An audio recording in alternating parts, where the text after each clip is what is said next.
bom poder estar com os irmãos mais uma vez, mais um domingo, e podermos então conversar sobre as coisas eternas, conversar sobre a verdade de Deus, conversar sobre a vontade de Deus. E sempre quando nós nos reunimos e nós então somos ministrados pela palavra de Deus, é certo que nós somos ganhos um pouco mais pelo Senhor. O Senhor está nos ganhando. O Senhor está nos ganhando. Talvez você diga, pastor, mas ainda é tão difícil de ver essas mudanças, mas é porque a mudança, ela é como o crescimento humano. Ele acontece e você não percebe quando e como ele acontece, mas ele acontece. E o Senhor então, Ele está falando conosco já há muito tempo nesse ministério, e a cada falar do Senhor, o Senhor, Ele vai nos tomando pelas mãos, Ele vai nos fazendo compreender, a luz vai aumentando, a luz vai brilhando no nosso coração, e pouco a pouco nós vamos experimentando a salvação de Deus. E eu tenho plena certeza que hoje não será diferente. Hoje nós vamos dar um passo além, mas para que essas coisas todas aconteçam, nós temos que participar ativamente desse processo. O processo de salvação, sabemos que é uma obra divina em nós. A salvação procede de Deus, a salvação pertence a Deus, é Ele quem realiza dentro de nós, porém, isso não acontece sem que nós participemos com o ouvir e o acolher a palavra de Deus. Então essa noite nós vamos ouvir a palavra. Ouça com o seu coração, ouça com o seu entendimento, concentre-se, entregue-se plenamente, entregue-se integralmente neste momento a Deus e permita que cada palavra que expressa a Deus e a sua vontade possa entrar no seu coração, iluminar o coração, e aí sim a obra de Deus ela vai sendo realizada em nossas vidas. Amém, queridos?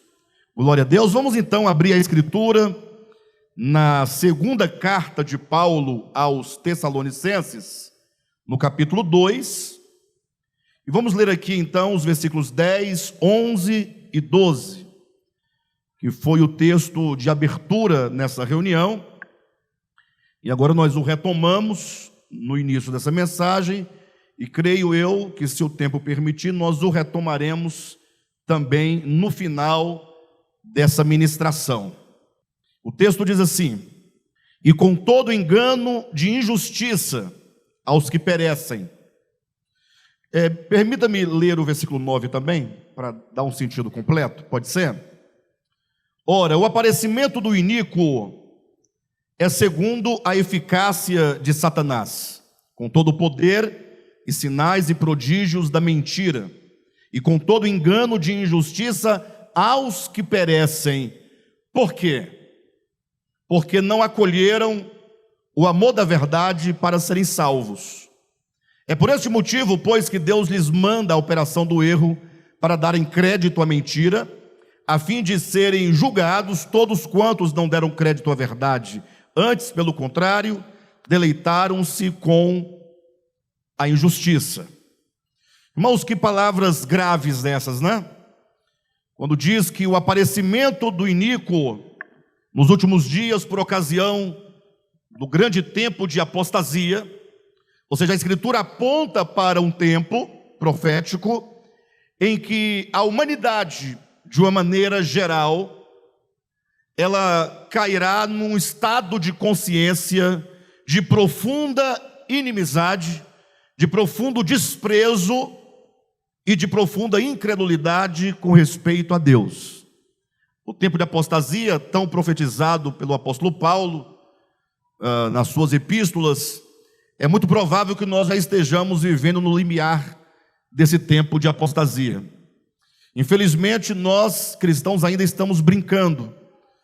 Talvez nós não estejamos dando o crédito necessário, ou talvez estejamos ainda duvidando de que esse tempo vá acontecer, ou que já esteja prestes a acontecer, ou no limiar do seu acontecimento, Mas o fato é que nós estamos vivendo dias muito difíceis. Basta que você olhe para a sua própria experiência humana, basta que você olhe para a experiência da igreja, e nós percebemos que de fato é um tempo difícil, um tempo de muita incredulidade. Mesmo nós cristãos que dizemos que cremos na Escritura, que cremos em Deus, que somos servos de Deus, nós somos tomados não poucas vezes por uma apatia muito grande, por um desprezo muito grande, e com muita força e com muito vigor nós nos entregamos aos prazeres, às alegrias passageiras deste mundo, em detrimento às coisas referentes a Deus.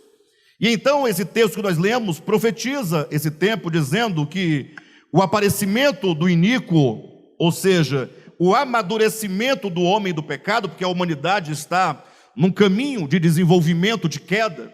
Então, desde Gênesis capítulo 3, que não somente o homem caiu, mas que o homem, ele agora está num crescimento, está crescendo cada vez mais no sentido do amadurecimento do pecado no coração, do pecado na sua consciência, e vai chegar um estágio em que a humanidade, com respeito ao pecado, ela vai amadurecer. Assim como o Senhor está formando uma noiva, Ele está edificando a igreja, e portanto todos os santos que amam a verdade estão cada vez mais crescendo para atingir um nível de crescimento e de maturidade espiritual. Assim também o reino das trevas, o homem do pecado vai amadurecer, assim como os santos, a igreja de Jesus Cristo, ela também vai amadurecer. Então é dito que no tempo desse aparecimento do homem do pecado, dessa manifestação do seu amadurecimento, é dito que esse tempo será marcado pelo engano. Veja o versículo 9: ora, o aparecimento do iníquo é segundo a eficácia de Satanás, com todo o poder e sinais e prodígios da mentira, e com todo o engano de injustiça, aos que, como é que diz na sua Bíblia aí? E com todo engano de justiça, aos que perecem. Observa que não está dito que o aparecimento do anticristo será com sinais, prodígios e enganos a toda a humanidade, é aos que perecem.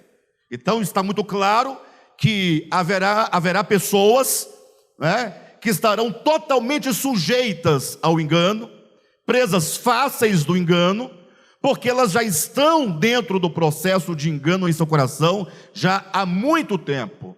E é dito então que esse engano é aos que perecem porque não acolheram o amor da verdade para serem salvos, ou como diz em outra versão, porque não acolheram o amor da verdade que os pode salvar. Queridos, essa noite eu escolhi esse tema, o amor à verdade, para conversar com os irmãos, porque esse é um assunto de grande importância, porque diz respeito o nosso destino eterno. Se nós seremos salvos eternamente, ou se nós seremos condenados, não é? Eu sei que alguém nesse momento pode interrogar: pastor, mas onde está a questão da eleição e da predestinação neste momento? Porque não se deve falar à igreja, que o amor à verdade depende, ou seja, a nossa salvação depende do amor à verdade, porque Deus já nos escolheu e já nos predestinou. Então, mais uma vez, eu queria corrigir o pensamento dos irmãos, no sentido de que a eleição e a predestinação bíblicas, isso está para Deus, não está para nós. Não estamos aqui nós para levarmos uma vida desregrada, uma vida sem compromisso, uma vida de insubordinação à verdade de Deus em nome de uma doutrina. Não. A eleição, a predestinação, elas procedem de Deus, dependem de Deus e é algo exclusivamente dele. Não tem como eu dizer que você, ou fulano, ou beltrano, ou eu sou eleito. Não podemos simplesmente partir desse pressuposto e achar que está tudo bem. O que a Escritura diz, alto e bom som, é aqueles que por fim se perderão eternamente, eles não deram crédito à verdade. É isso que diz. E a gente não tem que julgar a si mesmo segundo a doutrina da eleição. Você tem que julgar segundo a sua experiência. Pense neste momento. Quem são aqueles que perecem? Segundo consta no versículo 10. São aqueles que não amaram a verdade. São aqueles que desprezaram a verdade. São aqueles que, em nome da injustiça, desprezaram, rejeitaram a verdade de Deus. Então nós precisamos pensar esse tema da verdade, entendendo que somente a verdade de Deus é que pode verdadeiramente salvar e libertar o homem. Lembrem-se das palavras de Jesus: e conhecereis a verdade, e a verdade vos libertará. É a verdade que liberta o homem de toda forma de engano. E eu quero que os irmãos pensem comigo, portanto, eu separei aqui alguns pontos importantes, que diante dessa questão da verdade, nós vivemos praticamente um grande paradoxo.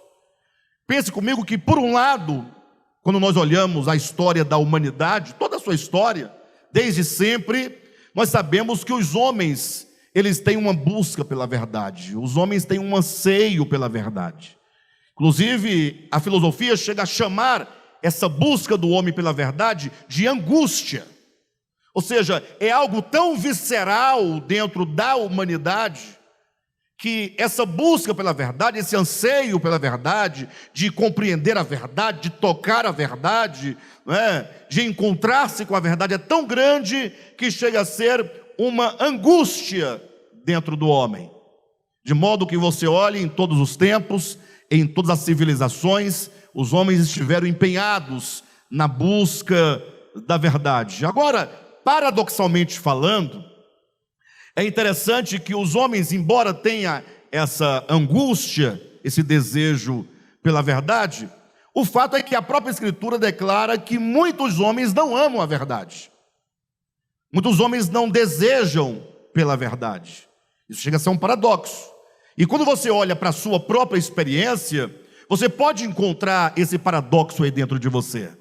Porque por um lado você pode perceber que você ama a verdade, ou que você deseja pela verdade, ou que você quer a verdade. Nenhuma pessoa em sã consciência diria: não, eu não quero a verdade, eu odeio a verdade, eu aborreço a verdade, eu não quero a verdade. Você não vai encontrar um depoimento deste. Então os homens todos, ninguém quer ser enganado. Concordam comigo? Ninguém quer, em sã consciência, ser enganado. Inclusive, quando alguém nos engana, nós ficamos profundamente ofendidos. O fulano me enganou. Poxa, eu estava depositando tanta confiança e ele acabou me enganando. Então, nós não queremos, de certo modo, o engano. De alguma maneira, dizemos que nós desejamos pela verdade, ansiamos pela verdade, que nós buscamos a verdade. Agora, em contrapartida, na nossa experiência, quantas e quantas vezes nós nos vemos desprezando a verdade? Não um desprezo direto, mas é um desprezo indireto. É como se você, ao desprezar a verdade, você não o fizesse com palavras claras. Nós fazemos em atitudes.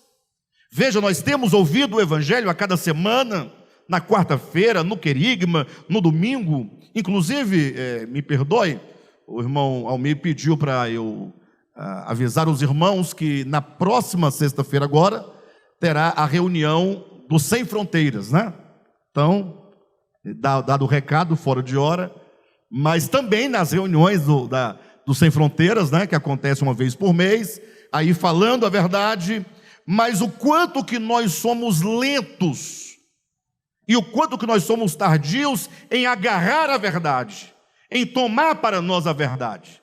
Não que nós, ao tomarmos a verdade para nós vamos agora simplesmente ser uma pessoa que não peca mais. Não, nós estamos dentro de um processo de crescimento. Quando eu falo tomar a verdade, perseguir a verdade, é que você tem um esforço Você faz um esforço, não é, de conhecer a verdade mais e mais, de buscar a verdade, de caminhar na verdade. Ou seja, a nossa parte é essa.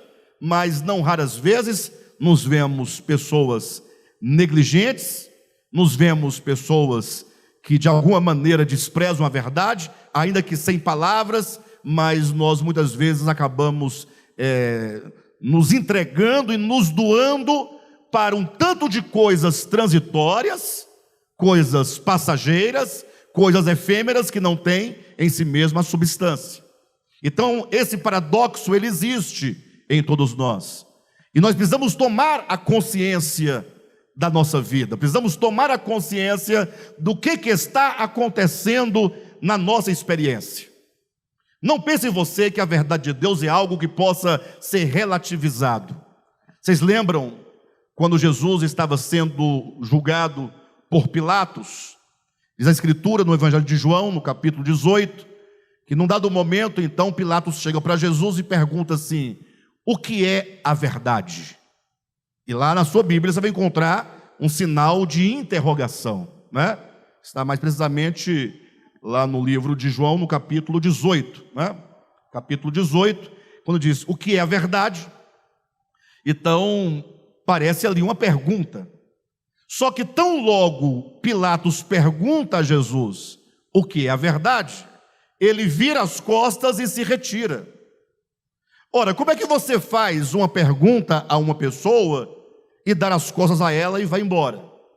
Ora, talvez a pergunta de Pilatos não fosse de fato uma pergunta como alguém que quer obter uma resposta. Talvez fosse uma pergunta meramente retórica, ou até mesmo como quem dissesse o que é a verdade, não como quem pergunta, mas perguntando como quem relativiza. Ou seja, Jesus veio ao mundo e diz que ele veio dar o testemunho da verdade. E alguém diante disso fala: ora, mas o que é a verdade? Como que desprezasse a verdade. Então, naquele momento, ele está relativizando a verdade. E desde então, a tendência da humanidade de relativizar a verdade é muito grande.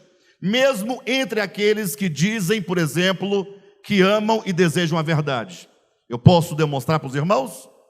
Se você reunir o maior grupo e número de pessoas cristãs evangélicas possível, pensem comigo, pode chamar pessoas de diversas denominações, todas pessoas muito sinceras, todas pessoas muito verdadeiras.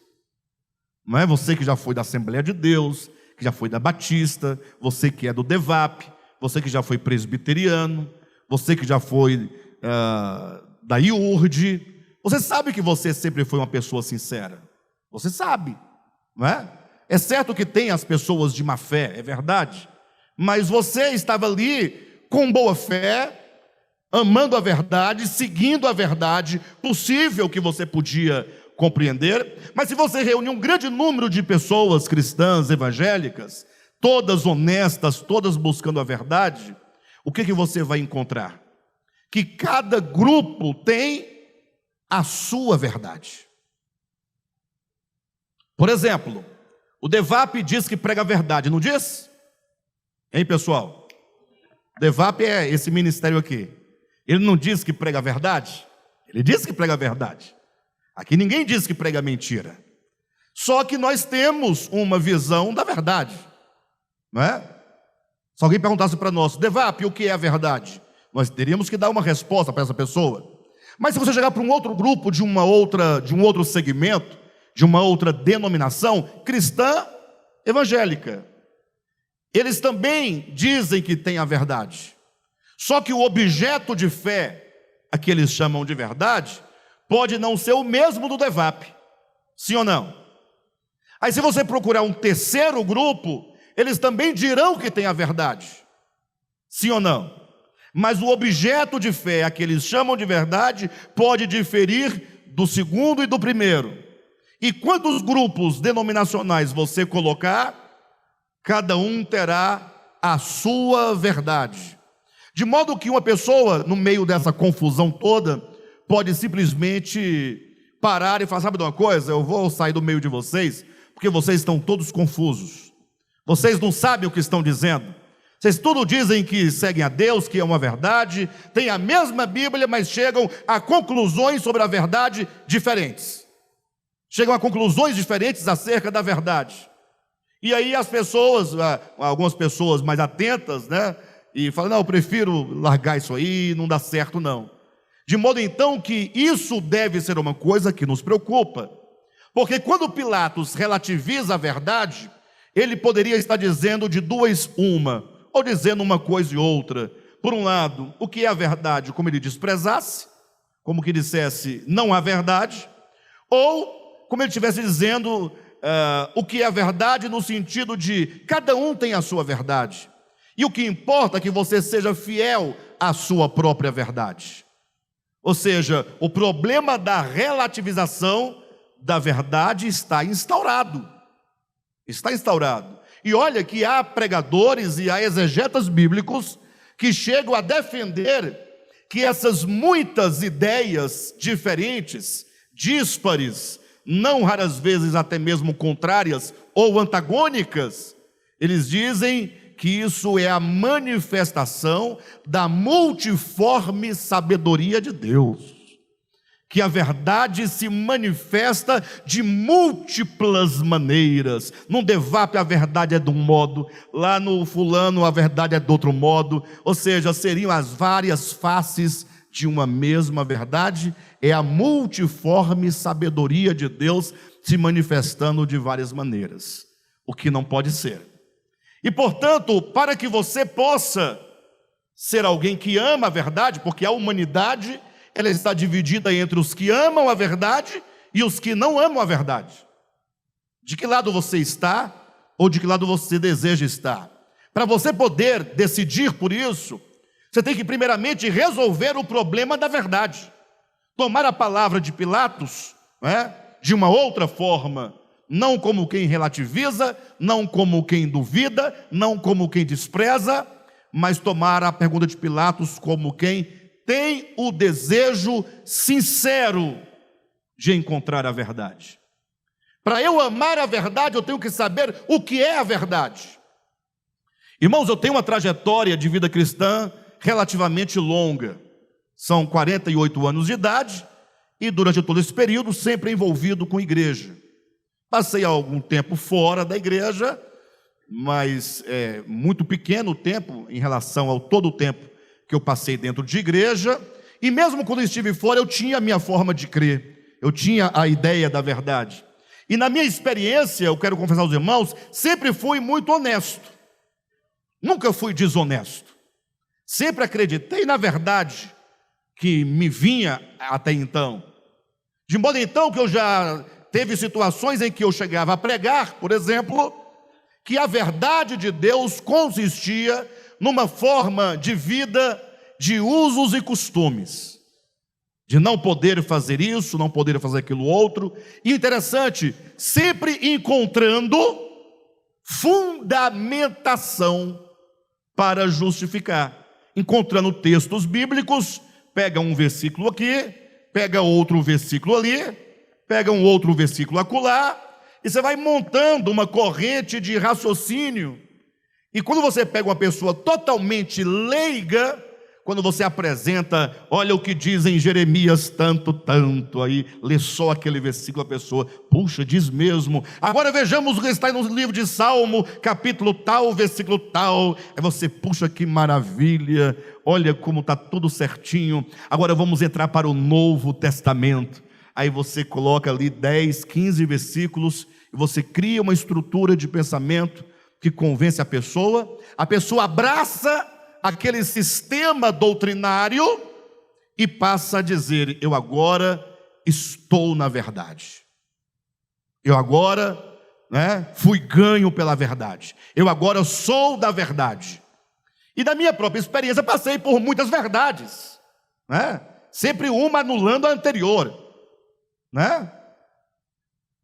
Alguém pode perguntar, Alexandre, então complicou, porque se você passou por essas etapas todas, a grande pergunta é, você vai para qual etapa daqui para frente?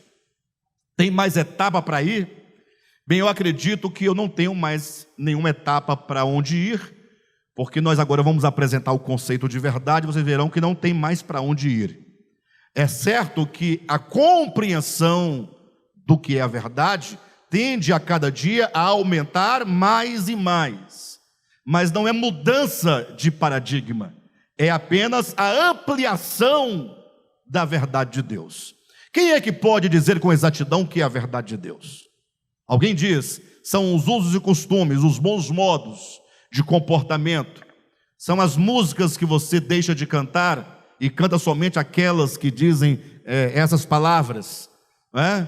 Outros dizem, não, é o dia da semana que você guarda, é o tipo de batismo que você pratica, é se você aceita ou não aceita Jesus, se você fala em línguas ou não fala em línguas estranhas, se você é dos dons espirituais ou é do expulsar demônios. Quem é que pode dizer com exatidão o que é a verdade? Quem pode dizer?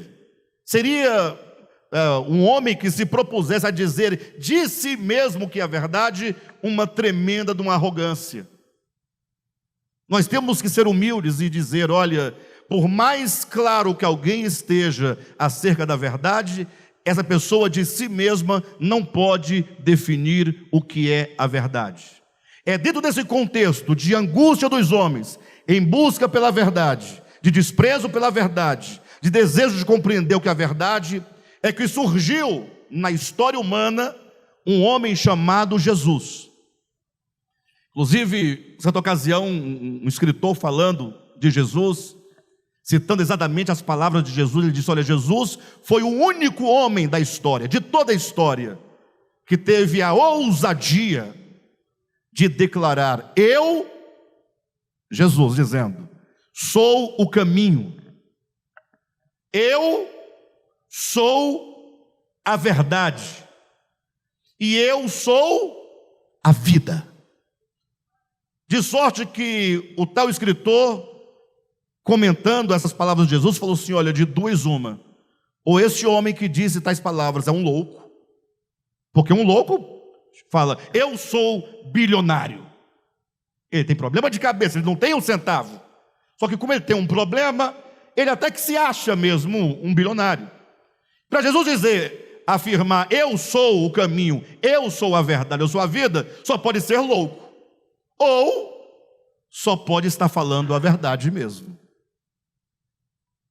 Agora, olha para a vida de Jesus, para o viver de Jesus, para os ensinos de Jesus, para as palavras de Jesus, e o que há de loucura nele? Absolutamente nada. Jesus, quando disse, eu sou o caminho, eu sou a verdade, eu sou a vida, veja que ele foi o único homem da história a ter a ousadia de declarar tais palavras. Como dissesse, olha pessoal, todo mundo aí louco, desesperado, angustiado, em busca da verdade, e ei-la aqui, olhem para ela, eu sou a verdade. E para os irmãos entenderem por que Jesus, ele diz ser a verdade, entenda que nós temos que partir do seguinte pensamento, do seguinte raciocínio. A Escritura declara, e ninguém há de duvidar disso, é dito, ninguém jamais viu a Deus. Ninguém jamais viu a Deus. Paulo vai dizer em 1 Timóteo, que Deus é o Deus que habita em luz inacessível, que olho algum, ou que homem algum, jamais o viu, ou é capaz de ver. Ou seja, a própria Escritura coloca Deus numa transcendência tão infinita, que nenhum homem é capaz de alcançar, que nenhum homem é capaz de perceber, nenhum homem viu e nem é capaz de ver. Deus, para que ele seja Deus, ele tem que ser a plena realidade. Deus é a realidade de todas as coisas. Ele é a causa originária de todas as coisas. Sendo ele esta realidade, e ninguém viu, ninguém sabe onde ele está, ninguém o tocou na sua transcendência, como agora o homem pode dizer como é que é esse Deus? Como pode ser? Por isso que é dito que ninguém jamais viu a Deus. Atenção, mas o Deus unigênito que está no seio do Pai, o Deus unigênito que está nas entranhas do Pai, foi quem o revelou, foi quem o mostrou. Quando Cristo veio ao mundo, é como que ele dissesse: vocês querem conhecer a Deus? Vocês querem saber quem é Deus? Vocês querem saber como é Deus? Vocês querem saber o que é a realidade de Deus? Então vocês devem olhar para mim. Eu sou o caminho, eu sou a verdade, eu sou a vida. Dizer que Jesus é a verdade é dizer que Ele é a expressão exata do Pai. Quando você olha para Jesus, você tem ali corporificada diante de você aquilo que Deus é. Numa dada ocasião, quando Filipe perguntou para Jesus, foi um momento muito dramático, porque há 3 anos e meio estava Jesus com seus discípulos, e de repente, num dado momento, tudo mudou. Jesus simplesmente começa a se entristecer, se angustiar, e começa a mudar o assunto, e começa a dizer: olha, chegou a hora de eu retornar para o Pai, vou retornar para o Pai. Aí os discípulos: olha, mas Jesus, o que está acontecendo? Nós largamos tudo, estamos aqui com o Senhor, 3 anos e meio acreditando que vai dar certo, o reino vai se manifestar, vai instaurar o reino de Deus, e agora vem com essa conversa fiada de: eu estou indo embora. Só para corrigir aqui, porque algumas pessoas me julgam quando eu falo dessa maneira. Eu não estou dizendo que Jesus dizia conversa fiada. Eu estou dizendo que os discípulos, diante daquela situação, mas olha, como é que o Senhor, depois de 3 anos e meio nos preparando, agora diz que vai embora, que vão te prender, que vão te matar? Não é uma história, não parece ser uma história de fuga, uma maneira de você escapar de uma promessa. Você não é o Messias, e agora de repente vai voltar para o Pai? E Jesus: calma, não se turbe o coração, né? Se vocês creem em Deus, creiam também em mim. Aí ele vai dizendo aquelas palavras bonitas, empolgantes, e todo mundo ali, e Filipe desconfiado daquelas palavras. Jesus: vamos ver o seguinte, vamos combinar uma coisa aqui nós dois. Mostra-nos o Pai, e isso nos basta. Quando o Filipe diz isso, ele estava ou não estava desconfiado?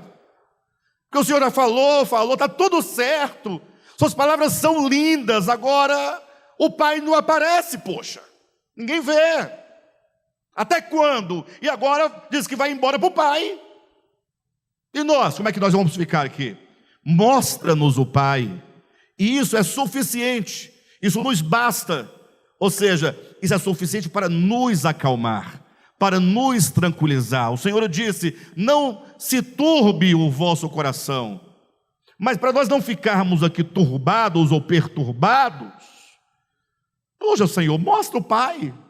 E Jesus, olhando, diz: Filipe, há tanto tempo eu estou convosco, e como dizes tu, mostra-nos o Pai? Quem me vê a mim, vê o Pai. De sorte que Jesus está dizendo: eu sou a expressão exata do Pai. Todos os homens que buscam a verdade, que querem a verdade, precisam voltar os olhos para Jesus. Ele é a manifestação.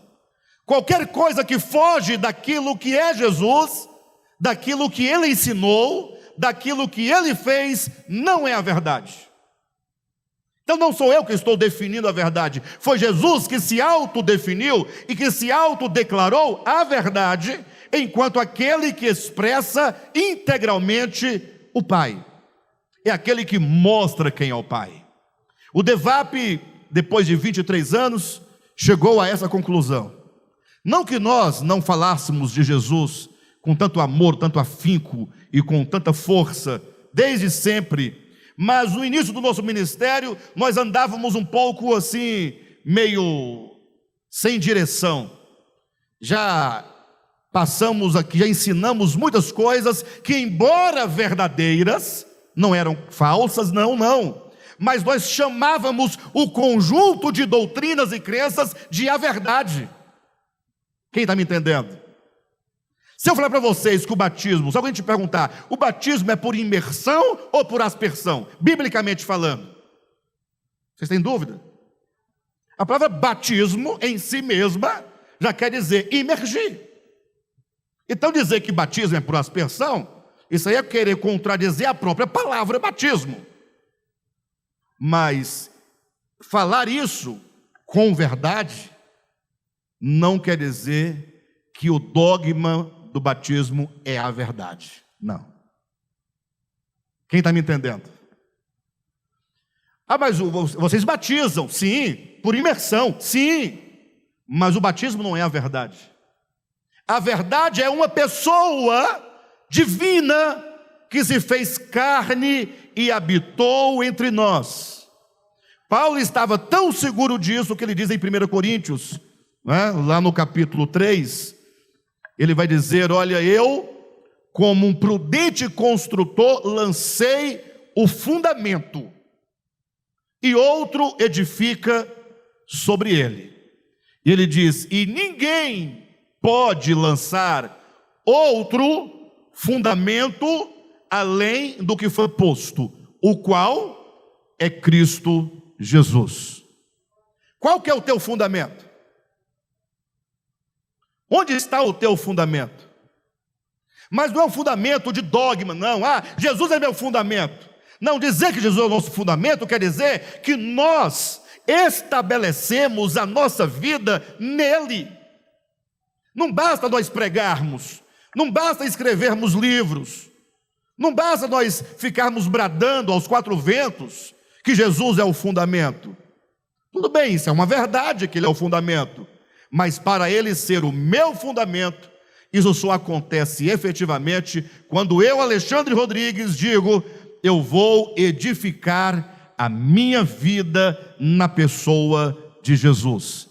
Ele se torna o meu fundamento, aquilo que me sustenta, aquilo que me define, que define o meu modo de viver, o meu modo de agir, os meus relacionamentos. Quando eu não pauto a minha vida por qualquer outra coisa, senão tendo Jesus como aquele que é o meu Salvador, aquele que é o meu Senhor, aquele que é o modelo de vida e de humanidade. Então, quando falamos o que é a verdade, nós estamos falando de uma pessoa. Só que também não é uma pessoa meramente histórica. É uma pessoa que, tendo vivido aqui sobre a terra, ele nos ensinou qual é a vontade do Pai. Quando nós lemos os evangelhos, e você vai lendo ali os livros dos evangelhos, são 4, Mateus, Marcos, Lucas e João, e tem toda uma narrativa, né? Saiu Jesus, entrou Jesus em Jericó, não tem? Isso é a verdade? Isso é a verdade? O relato pode ser verdadeiro, não estou dizendo que não é, mas a verdade não é um relato que ele entrou em Jerusalém, que ele subiu no monte, que ele desceu. Não, a verdade é ele. Ele é a verdade. Como homem ele viveu para mostrar aos homens o que é Deus, o que é a verdade divina. E ele então ensinou verbalmente qual é a vontade de Deus. Leiam todas as mensagens, todos os sermões, todas as pregações de Jesus Cristo, em que ele está ali expressando exatamente o que o Pai deseja, o que o Pai quer, o que o Pai exige, o que o Pai requer de cada um de nós. Então, é quando então você ouve o Evangelho, a exposição acerca de Jesus, quanto à sua pessoa e quanto aos seus ensinamentos, é neste momento que é apresentado para você, ou que você lê na Escritura, que você se depara com o viver humano de Jesus e com seus ensinamentos, é que você deve agora se perguntar, diante da verdade, Eu amo isso? Eu amo essa pessoa? Amar uma pessoa não é que você está apaixonado por um homem, uma pessoa de carne e osso. Não, a pessoa de Jesus é um modo de existência. É um modo de existência. Imagine vocês que num dado momento, Jesus simplesmente, na sua exposição, ele diz assim: olha, bem-aventurados os pacificadores, porque deles é o reino de Deus, é o reino dos céus. Ele está dizendo que o reino de Deus não é daqueles que seguem essa ou aquela doutrina ortodoxa, a melhor igreja, melhor ministério de louvor, os melhores pregadores e oradores. Ele está dizendo que o reino dos céus pertence àqueles que são pacificadores, àqueles que promovem a paz. Aí se eu sou meio revoltado, não tem como não se revoltar diante do que nós estamos vendo. A vontade que eu tenho é de sair quebrando o patrimônio, atirando nas pessoas. Não pensa igual a mim. Não, pastor, não sou desse jeito não, eu sou mais brando. Dá vontade de dar um murro na cara, eu só não dou. Mas que eu tenho ódio, eu tenho, aquele burro, aquele idiota. Isso acontece ou não acontece? Eu pergunto, você é um pacificador? Ou você é um anarquista? Um revolucionário? É porque nós temos que lutar. Pois quando Pedro quis lutar em favor da melhor causa, que era por Jesus, Jesus disse: Pedro, guarda a tua espada, embainha, coloca a espada dentro da bainha, porque aquele que com ferro fere, ou quem com espada fere, com espada será ferido. Quem com ferro fere, com ferro será ferido. Guarda a tua espada. Nós não estamos aqui para lutar com as armas carnais. Paulo já dizia, porque as armas da nossa milícia não são carnais, mas são poderosas em Deus para desfazer sofismas, destruir fortalezas e etc e tal.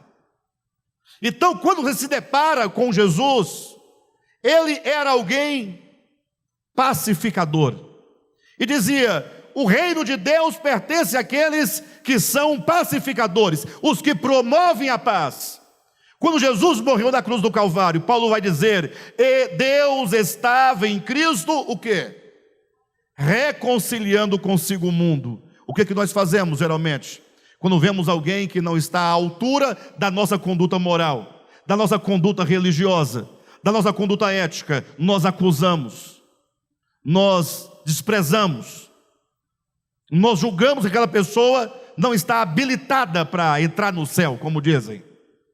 Mas é dito, Deus estava em Cristo, reconciliando consigo o mundo, não imputando aos homens as suas transgressões. Puxa, se Jesus, que é Jesus, que é a verdade, que é o Salvador, que é o Senhor, aquele em quem todas as coisas existem, se movem, se ele não estava imputando aos homens os seus pecados, por que nós nos achamos no direito de imputar aos homens os seus pecados? E o pior, o fazemos em nome de Deus, em nome da verdade. E diz: Deus estava em Cristo reconciliando consigo o mundo, não imputando aos homens as suas transgressões, mas confiando-lhes a palavra da reconciliação. Qual foi a palavra que o Senhor nos entregou? Qual foi a palavra? Pessoal, está difícil. Qual foi a palavra que Cristo nos entregou? Eu vou falar de novo o texto, para os irmãos acharem que eu estou inventando, né? Se o Gilson puder colocar, eventualmente. Deus, 1 Coríntios capítulo 5, versículo 18. Tudo provém de Deus, que estava em Cristo, reconciliando consigo o mundo, não imputando aos homens as suas transgressões, mas confiando-lhes a palavra da reconciliação. Qual foi a palavra que Cristo nos confiou?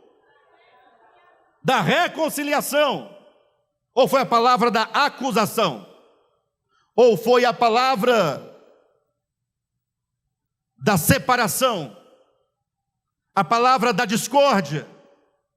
Se Ele nos confiou a palavra da reconciliação, é porque Ele quer que você seja um portador da paz. Quer que você seja um pacificador. Onde você chegar, não importa onde você chegar, entra a paz.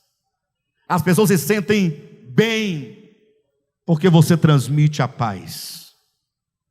E não adianta chegar, a paz do Senhor, irmão. Esse jargão sem futuro. Cansei de pessoas chegarem a mim, paz do Senhor, Alexandre, e ele por detrás, nas costas, e dá vontade de perguntar: você está trazendo paz? Qual é a paz que você está trazendo? Então, é quando, preste atenção, você está diante da verdade que é Cristo, dos seus ensinamentos, é que você tem que se perguntar: qual é a minha atitude em relação à verdade? É de amar a verdade ou é de aborrecer a verdade? Eu queria muito que os irmãos saíssem daqui hoje pensando sobre isso. Qual é a minha atitude frente à verdade? Já sabemos que a verdade é Jesus, sim ou não? Sabemos que a verdade é a pessoa de Jesus e os seus ensinamentos, as suas palavras, que é a palavra de Deus. Então, cada um de nós aqui precisa urgentemente ler os 4 evangelhos. E eu já falei para os irmãos aqui umas dezenas de vezes, sim ou não?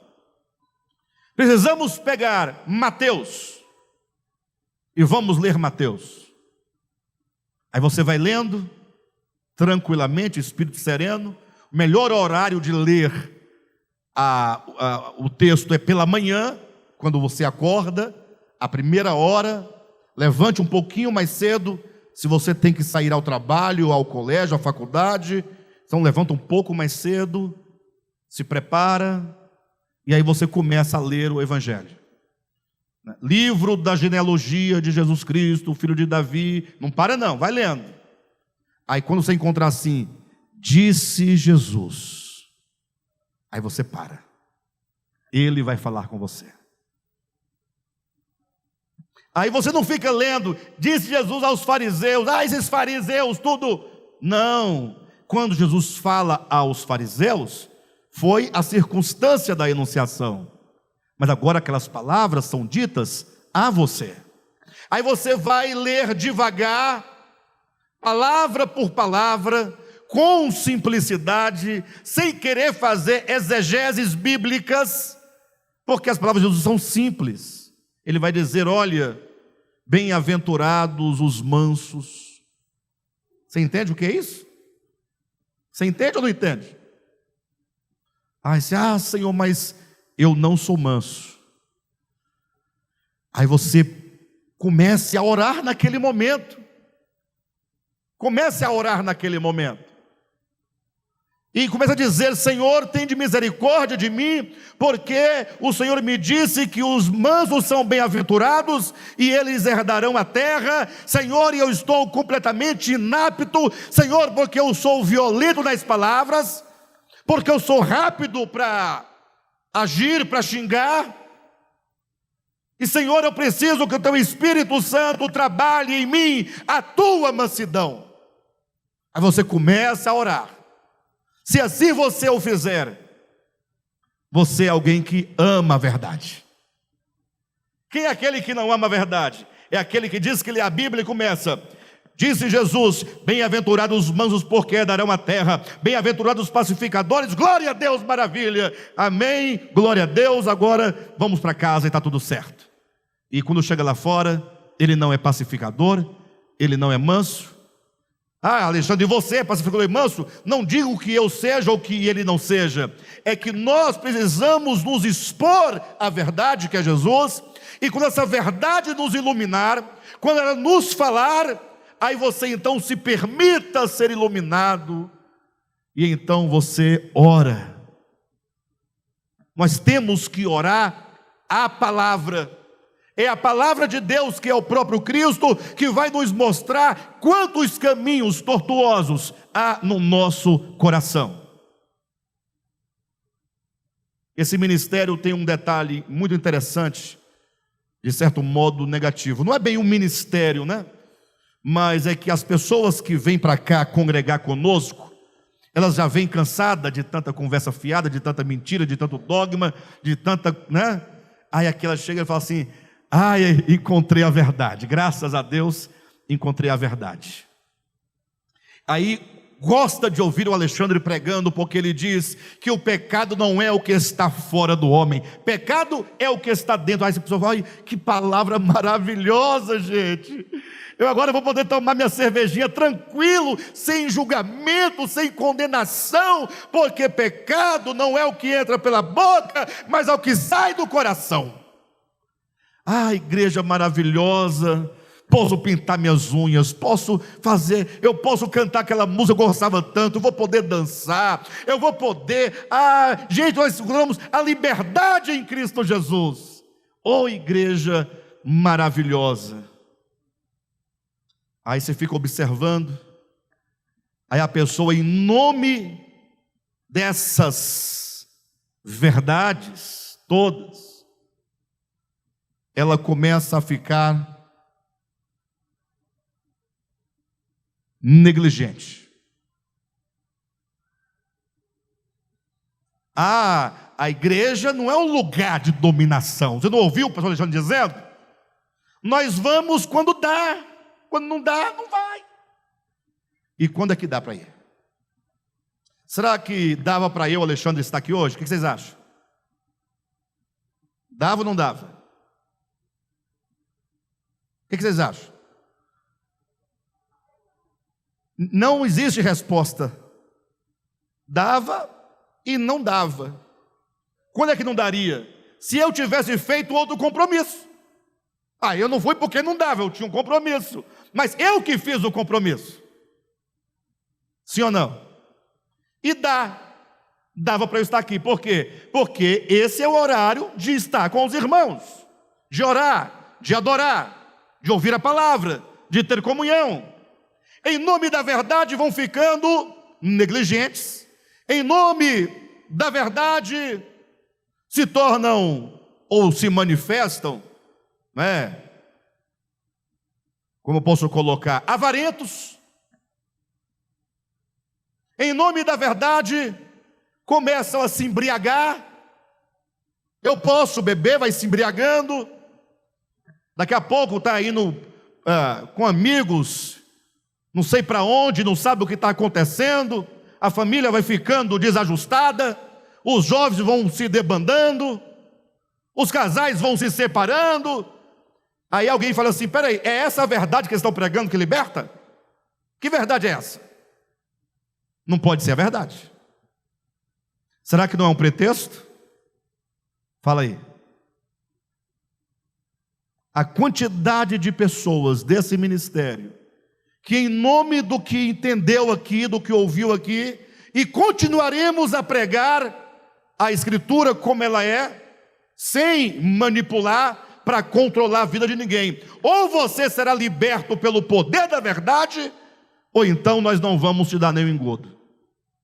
Se para você ficar bonzinho, enganando-se a si mesmo, tem que criar uma doutrina para te amarrar, nós não faremos.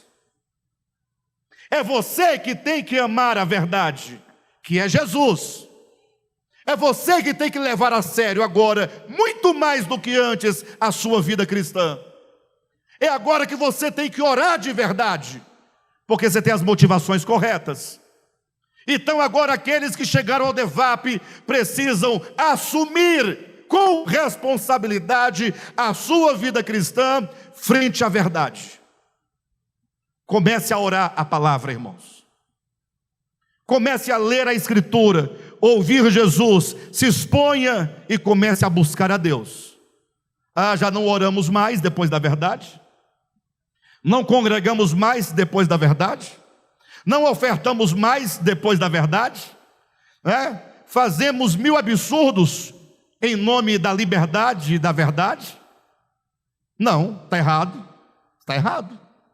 Você não está na verdade, não. Não.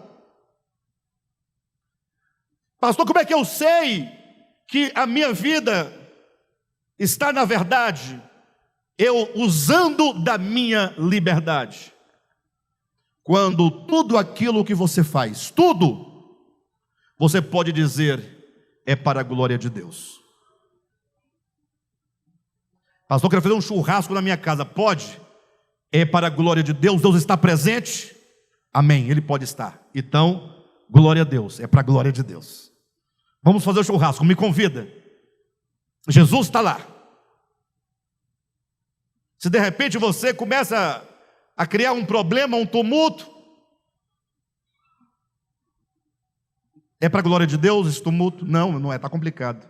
Então você não está na verdade. Comece a ler a palavra, comece a orar a palavra, comece a se expor e começa a buscar o equilíbrio na sua vida, tendo Deus, tendo Cristo como a verdade, guiando o seu coração. Quem está me entendendo? Ou seja, nós usamos a liberdade que nós temos, mas essa liberdade tem que ser em Cristo. Não pode ser o contrário disso. Então a grande questão dessa mensagem é exatamente esta: qual é a sua reação diante da verdade de Deus, que é Cristo, a sua pessoa e suas palavras e seus ensinamentos? Aí você vai ler Mateus, você vai encontrar muita coisa grande, forte, poderosa de outro mundo, que não é desse mundo. Vai te confrontar. Aí depois você vai ler Marcos, você vai ler Lucas, você vai ler João, você vai ver quanta coisa linda Jesus ensina a nós. Ele ensina o que é o Pai, o coração do Pai, a vontade do Pai, como viver, como se relacionar, como lidar com os problemas. Tudo Ele fala para nós ali. Imagine vocês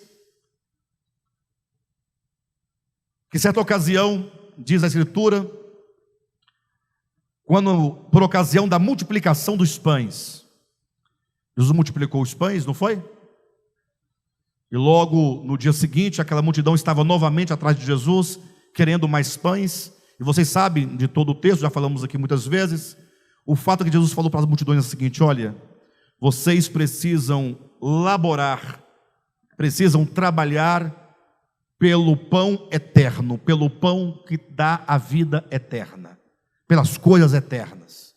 Logo, eles perguntaram: mas Jesus, o que nós devemos fazer para realizar as obras de Deus? Olha a pergunta, queridos. O que fazer para realizar as obras de Deus? Aí Jesus responde: a obra do meu Pai é esta. Esta é a obra, que vocês creiam em mim, ou creiam nele, e creiam naquele que por ele foi enviado. Olha como é simples. Tudo o que precisamos fazer é crer em Jesus, é olhar para Jesus, conhecer Jesus como a verdade e recebê-lo para si, desejar que esse Jesus seja trabalhado na minha vida, que Ele conduza a minha vida, que Ele preencha meu coração, que Ele preencha minhas emoções, que Ele preencha os meus sentimentos, que eu seja totalmente tomado por Jesus. E aí Jesus começa a explicar como isso é possível. Ele diz: olha, se vocês querem a vida eterna, só tem uma maneira, não tem duas maneiras. Ele diz: vocês têm que comer o pão da vida. Eu sou o pão da vida. Vocês vão ter que comer o pão da vida, e eu sou o pão da vida. Irmãos, isso é vida cristã. É um banquete. Vida cristã é um banquete. Vida cristã é alimentar-se. Vida cristã é comer. Nós não conseguiremos absolutamente fazer nada que agrade a Deus ou para Deus, ou que esteja em consonância com o seu evangelho, se você ficar catando preceitos na Bíblia. Olha, temos que ser pacificador. Agora eu vou ser um pacificador. Aí você está lá, lutando para ser um pacificador, se controlando. Quando você menos espera, sai uma coisa de dentro de você, explode. O diabo sai da garrafa. Você nem percebe o momento. É uma explosão que você não tem controle. Já veio, já saiu, já falei, já aconteceu. Aí você, poxa, eu sou um idiota. Poxa, como é que eu não consigo. Alexandre, olha, eu não dou conta. E não vai dar conta. Porque você é uma coisa. E você quer fazer uma outra coisa. Você quer fazer aquilo que você não é. Uma pessoa violenta nunca vai proceder como um pacificador. Ele pode até tentar, ele vai conseguir no primeiro momento, daqui a pouco ele esquece da promessa que ele fez, de ser um pacificador, porque ele não é. E o que fazer? Jesus fala: eu sou o pão, é um pão. E você tem que comer este pão, porque quando você come este pão, presta atenção, todos os nutrientes, as vitaminas deste pão serão metabolizados no teu ser, no teu organismo, e agora as vitaminas vão para o sangue e vão irrigando todos os tecidos, todos os órgãos, todos os sistemas, e agora a essência daquele pão agora faz parte de você. Aí você agora vai ter uma expressão saudável, porque você comeu o pão. Alguém fala: mas não dá para entender, isso é só uma metáfora. A metáfora é bonita, mas não dá para comer. Eu quero comê-lo agora. Quem quer comer agora o pão da vida? Agora. E aí, vamos comer? Como comer? É uma metáfora. A Jesus, para ajudar os discípulos e as multidões, ele disse: calma, vocês não estão entendendo, eu vou mudar a metáfora, vai melhorar. Se você não comer da minha carne e não beber do meu sangue, não tem vida eterna. Ele está dizendo: a obra de Deus é que você creia em mim, e o modo de crer é comendo a minha carne e bebendo o meu sangue. Porque quando você comer a minha carne e beber o meu sangue, eu estarei agora dentro de você, e eu serei metabolizado no seu corpo, em todo o seu organismo, e eu estarei agora nas suas células, estarei no seu sangue, estarei nos tecidos, estarei em você, e aí você será uma outra pessoa. Aí a multidão olhou e falou: complicou, porque agora comer a carne, quem ousa? Quem é aquele que vai ser o primeiro a dar a primeira dentada em Jesus? Não é? Pensaram, ele está ensinando aqui o canibalismo. Aí Jesus viu que eles não entendiam e disse: gente, para, vocês querem morder a minha carne aqui? Não, a carne para nada aproveita. Aí algumas pessoas, tentando resolver o problema, inventaram uma hóstia e disseram: quando você come essa hóstia, você está comendo a carne de Jesus. Não está, com todo respeito aos católicos, né? Com todo respeito à crença, mas não está. Não está. Quem dá a prova é o próprio Jesus. Porque se alguma coisa tiver algum valor, seria um pãozinho feito numa fábrica, ou seria a própria carne de Jesus? Responde. A própria carne. Eu dei uma mordida nele. Aí ele diz: a carne para nada aproveita. É ele que está dizendo. Se a carne dele não aproveita, o pãozinho que pretende ser a carne dele não pode ter nenhum valor. É a lógica, sim ou não? Como eles continuavam sem entender, Jesus disse: olhem para mim. A carne para nada aproveita. Agora, vocês sabem o que dar vida a vocês? O que dar vida de fato? Aí ele saiu da parábola do pão, foi para a carne. Da carne ele chega agora em palavras expressas. Ele diz: o Espírito é o que vivifica. De que você precisa, Vera? O Espírito. Jesus disse: o Espírito é o que dá vida. De que você precisa, Pedrão? Espírito. Vitor, de que você precisa? Espírito. Irmã Rosirene, o Espírito é o que dá vida. De que você precisa? Do Espírito. Diga: eu preciso do Espírito. De que o Defab precisa? Por quê? Porque é o Espírito que dá vida. Nós estamos avançando. É o Espírito que dá vida. É Ele que vai resolver os nossos problemas. É Ele que vai nos transformar. Então agora a pergunta é: eu quero o Espírito. Como fazer? Chamar todo mundo na frente, impor as mãos, desce, vem, vem, vem, vem. É isso? Todas as vezes que fizeram isso, o Espírito não veio. E aquele Espírito que você disse que veio não era o Espírito de Deus. Não era, você não se tornou uma pessoa melhor.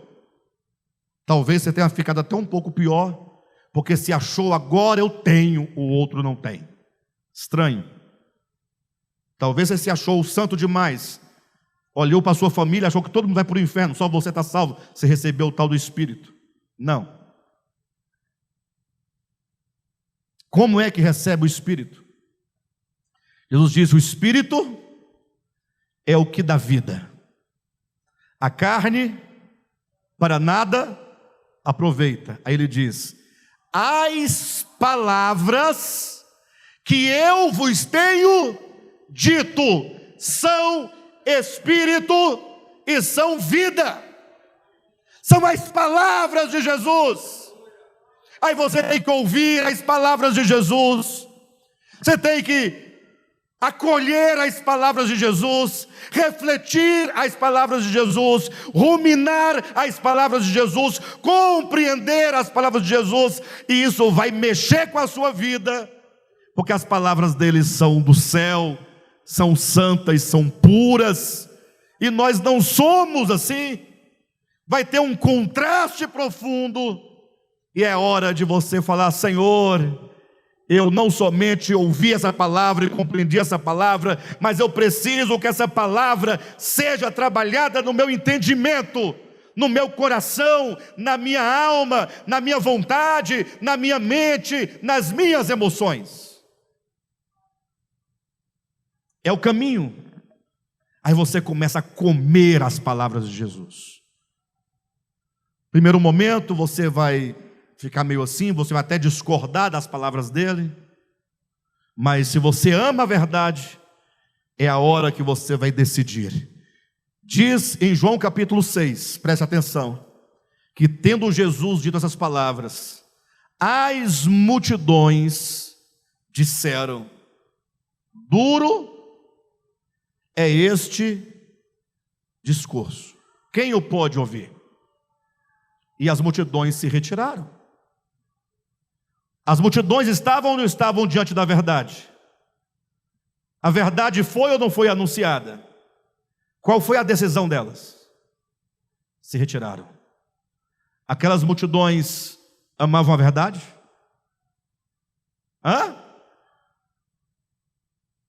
Duro é esse discurso. Palavra aí para mim não dá, tem que ser de outro modo. Vira as costas, vai embora. Ficaram 12. 12 pessoas. Eram multidões, ficaram 12. Os discípulos de Jesus. Jesus olhou e disse: e vocês também não vão embora? Olha que pergunta de Jesus. Vocês também não vão embora? As palavras não foram duras demais para vocês também? Não querem desistir? Aí Pedro falou: Senhor, para quem iremos? Para quem iremos? Somente tu tens o quê? As palavras da vida eterna. Esses amam a verdade. Pedro era uma coisa ruim, era sem futuro. Tem pessoas na internet que não gostam que eu falo assim. Eu tenho que falar que Pedro era maravilhoso, poderoso. Não era. Era um crente ruim, brigão, problemático, zangado. Mas Pedro amava a verdade. E é isso que vale, amar a verdade. Senhor, eu não tenho para onde ir. Eu sei que eu estou longe dessa palavra, mas a obra é tua, a palavra é tua, e eu vou ficar aqui aos pés da palavra, comendo a palavra. E eu não quero saber, eu só quero comer. E agora a palavra faz o papel dela, que é transformar a minha vida. E ela vai transformar, se você comer as palavras de Jesus. Agora, se não comer, ficar só lendo igual ler jornal, acho que nem lê mais, que não lê mais Bíblia, lê? Lia antigamente, hoje não lê mais. Não, pare, bobagem. Tem ainda alguns que leem, mas, se não me engano, é 4 ou é 5 pessoas, não passa disso. Hoje em dia, o negócio mesmo é sertanejo universitário, é pisadinha, é TikTok. Noutra ocasião, novamente as multidões levaram a Jesus, novamente as multidões, né? Dessa vez, as multidões levam a Jesus uma mulher pega em flagrante ato de adultério. Irmãos, essa turma que levou essa mulher para Jesus, eram pessoas muito santas, muito puras, muito honestas. Você notava pelas roupas. Fariseus e escribas, crentão, jejuava, lia a Torá, guardava o sábado, não tocava em nada imundo. Pensa num povo terrível. Só que eles eram malandros.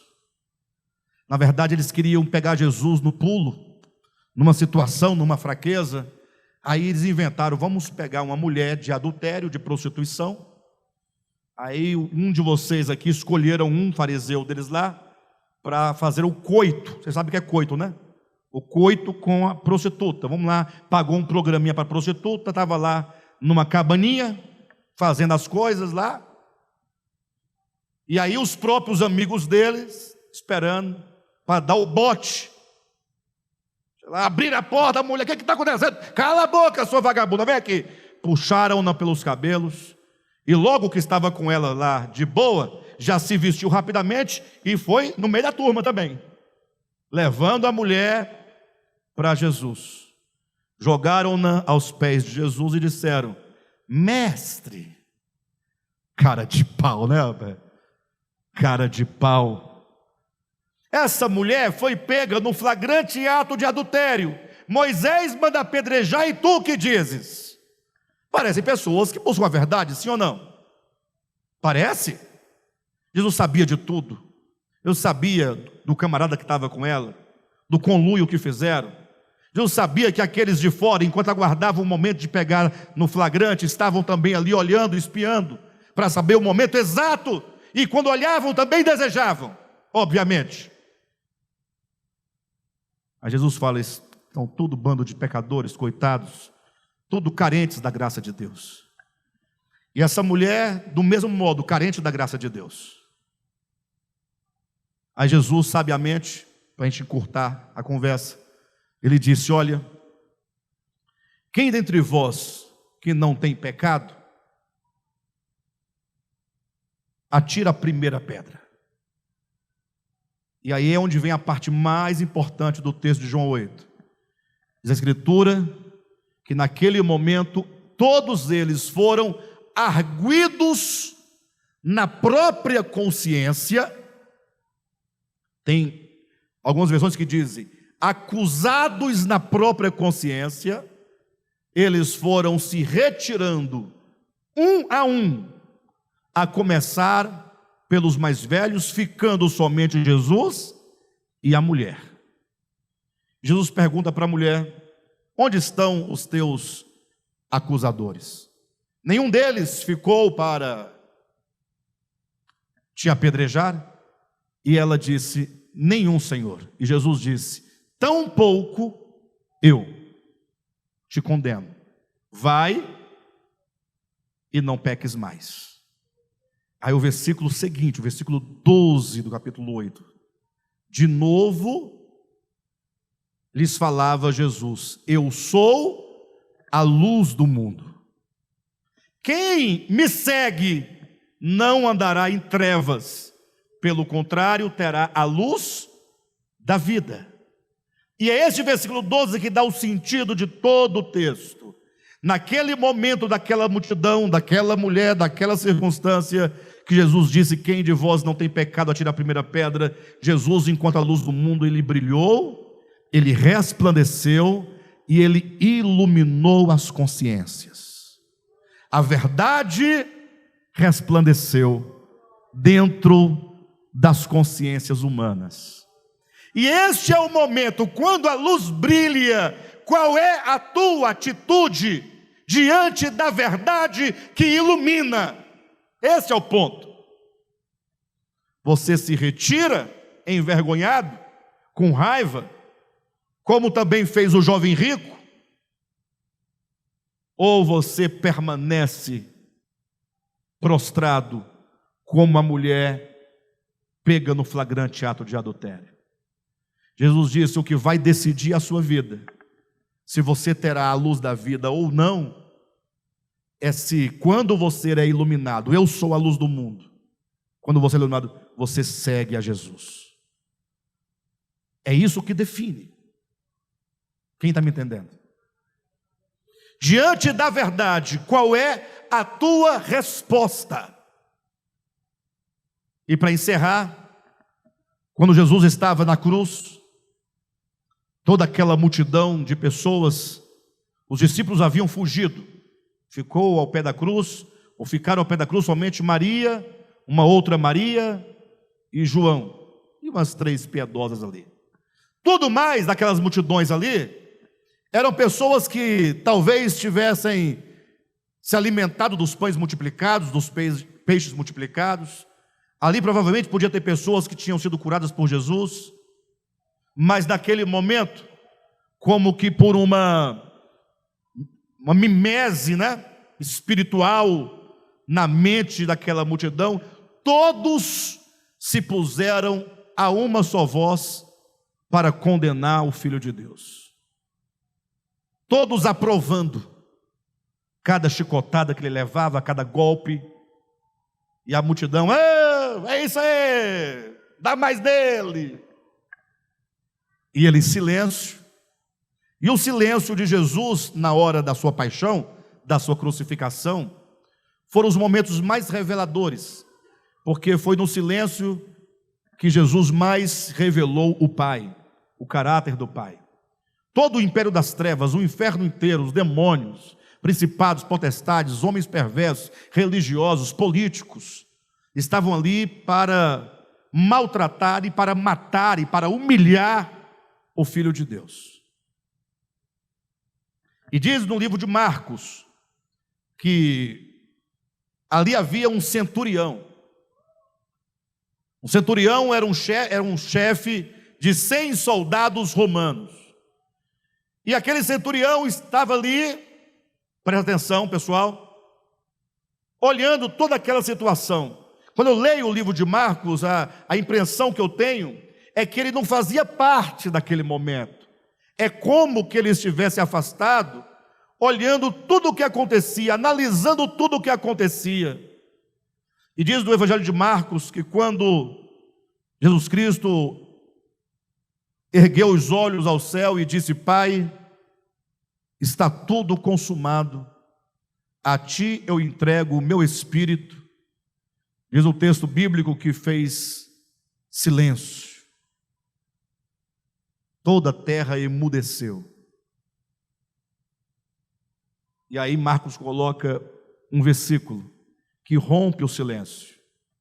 O centurião, vendo isto, disse: se tudo está em silêncio, fica só a voz dele ecoando. E ele disse: este verdadeiramente é o Filho de Deus.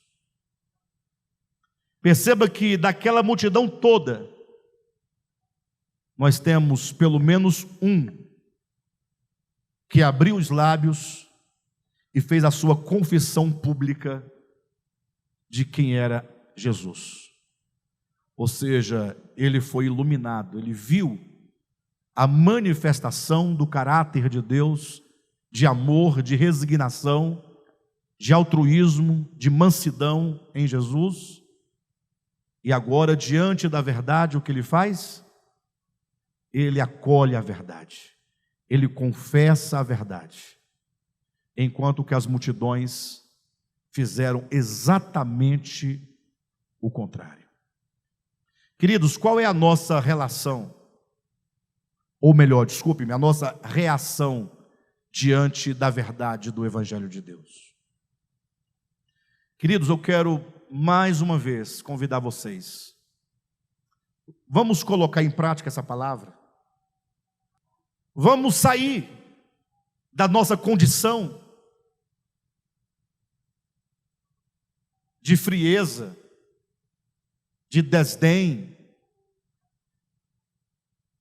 porque os tempos são difíceis. O que nos salva? O amor à verdade, é o texto que nós lemos. É o amor à verdade, é amar a verdade, perseguir a verdade, se envolver com a verdade.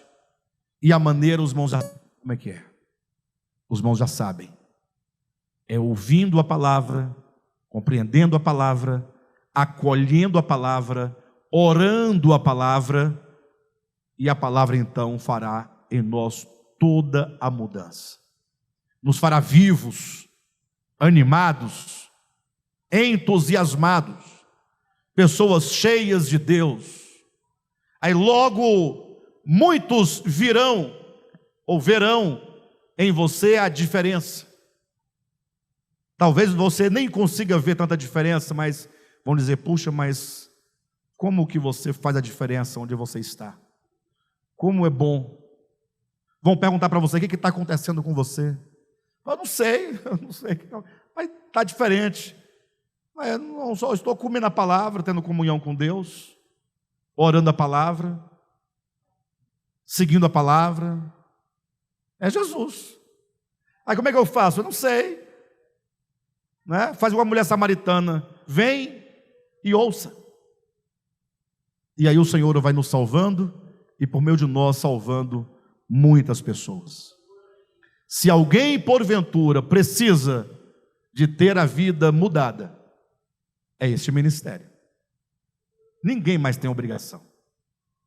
Este ministério precisa urgentemente experimentar aquilo que tem recebido. Amém? Glória a Deus.